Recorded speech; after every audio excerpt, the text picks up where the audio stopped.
Hi, this is Linda Nair with Traveling Flamingo. Today we're on the Celebrity Edge dining at Le Petit Chef. This is the most unique dining experience we have ever had on a cruise ship. We're going to share with you all the information you need to know and if you should pay for this specialty dining experience. Stay tuned for all that and more.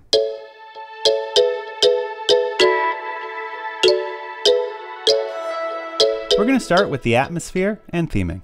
Le Petit Chef has reinvented dining and takes you on a whole new experience. Your table is going to come to life with TableMation, creating a 3D table animation production. We don't want to give away too much of the show, because you really do want to watch it. But if you have these little tiny chefs that are creatively making each course of your meal.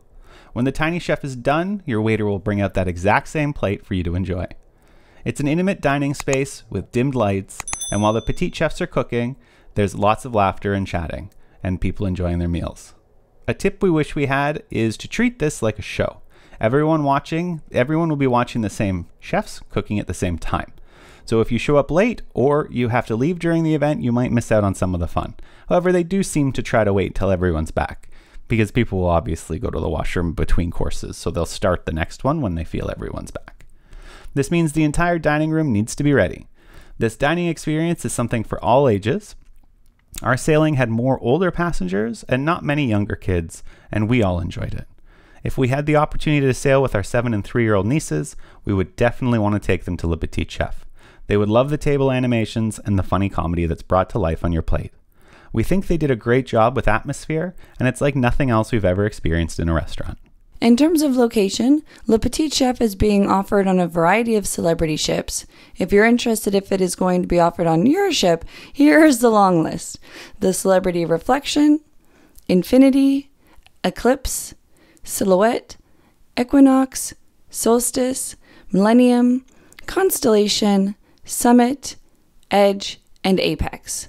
On the Edge and the Apex, it's being offered in the French restaurant Le Grand Bistro. On the other ships, it's being presented in the Cuisine restaurant. On our sailing, there was only one seating at 6:30, but usually there are two seatings, one at 6 and the other at 8:30 p.m.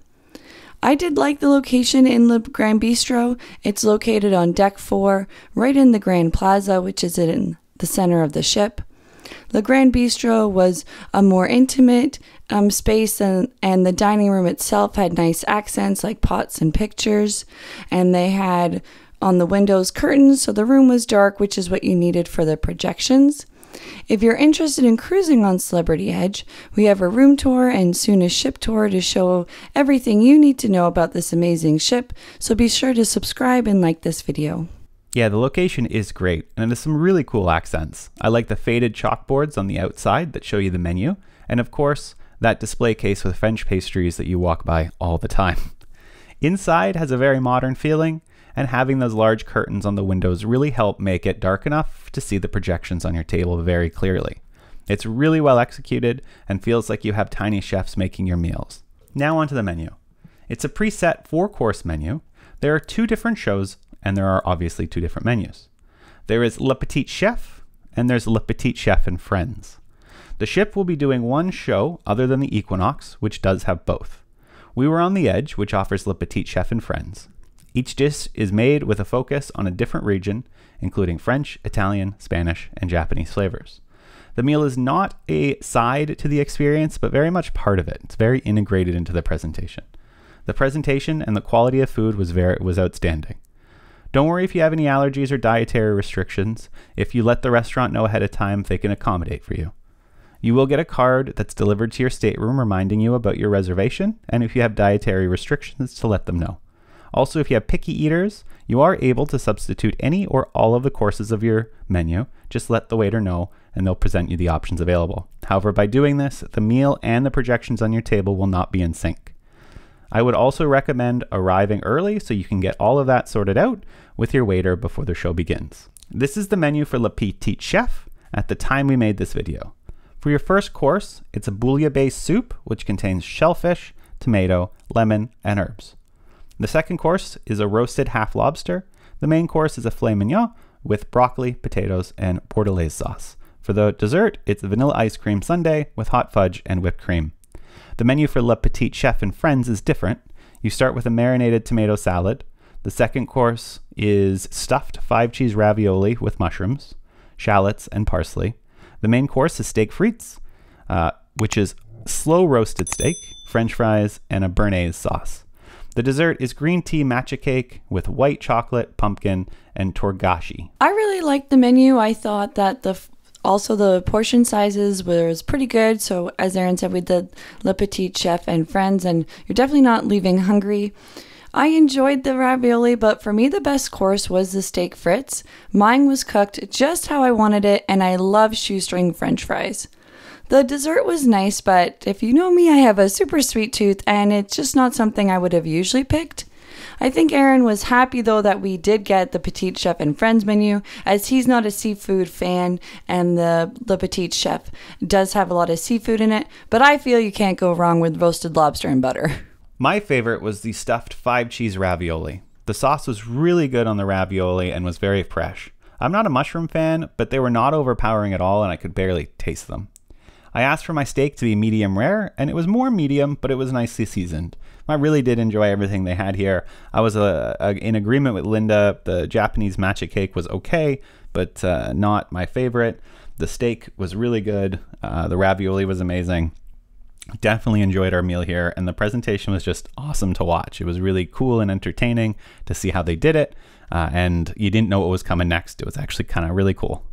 From a dress code perspective, there are two different types of dress codes on Celebrity. There is the smart casual, which is what you get most of the days, and then there's the formal nights, which they call evening chic. So if you are going here, basically the bottom line rule is no flip-flops and wear pants. So no baseball caps and things like that. For men, you should feel comfortable wearing pants or jeans with a short sleeve sport shirt. That is for the smart casual. And for women, it's skirts, pants, or jeans with a casual top. On evening chic days, women should feel comfortable wearing a cocktail dress, skirt, pants, or designer jeans with an elegant top.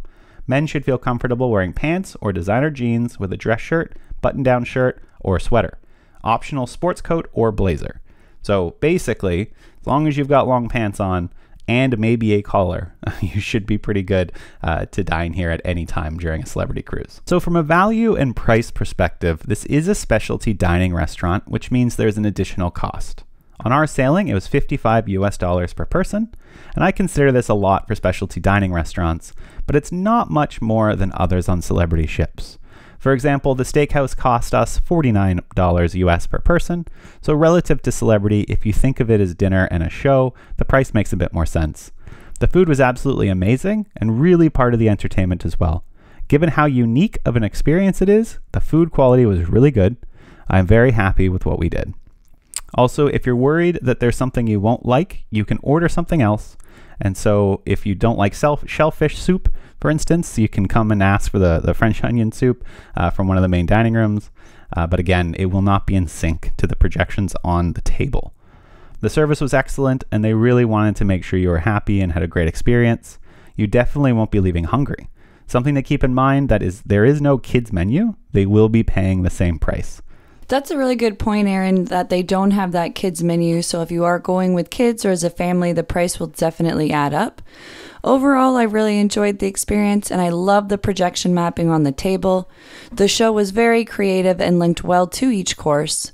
The food quality was on point, and we really enjoyed the atmosphere. I would try the other show and their menu. This is something that I would do once per cruise, and I wouldn't be going back there again on the same cruise, but I would definitely go back with some friends or my nieces, and I think that they would really like the show. Have you ever been to Le Petit Chef before? Would you go back? Let us know in the comments below. Thank you for watching. We really appreciate all your support. As a small channel, each like and subscribe does mean a lot to us. Thanks again for watching, and happy travels.